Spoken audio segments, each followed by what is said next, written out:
Nowhereland was quite a mouthful, because Nowhereland was it's a story more than just an album. It was we had the book, and we were reading out loud live, and had this whole concept which you didn't really understand in the beginning, did you?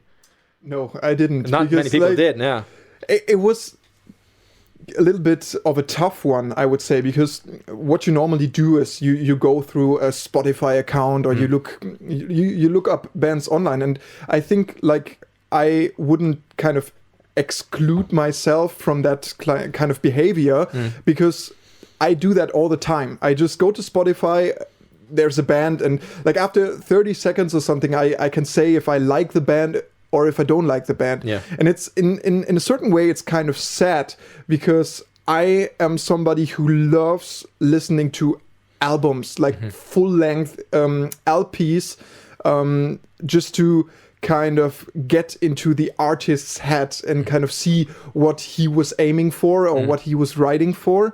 And but in today's music scene, you get the whole market is so oversaturated by everything. Yeah, exactly. And that's why we did Nowhereland. Yeah. And the problem was that I haven't listened to Nowhereland from the very beginning to the end. Right. I was listening, I think, to The Island, which was a good single on its own, but it was hard to understand. Yeah. What is... Yeah, and actually that reminds me that there was somebody at the university who was studying, because I moved to Berlin to study at the university. So I showed that album to a lot of people, and I remember somebody saying that they were listening to Nowhereland in the car, and they were like, there's something wrong here. It doesn't make sense. And they were back and forth, and it turned out that their player was on shuffle. Yeah. Right? And he's like, as soon as he took the shuffle off and started from the beginning, he's like, oh, now I get it. Because it's one long song. It's like one long piece, basically, and we chop it up into singles. But that was the idea. We wanted to be able to do that.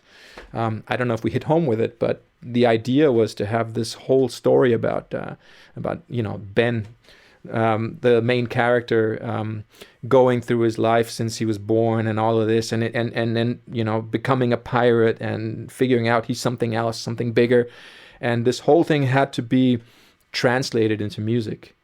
And I think, for me, it was pretty clear.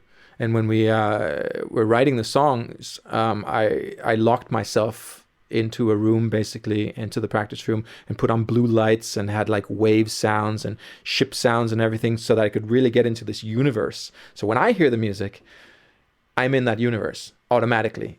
And the challenge was, how do I put other people into that universe?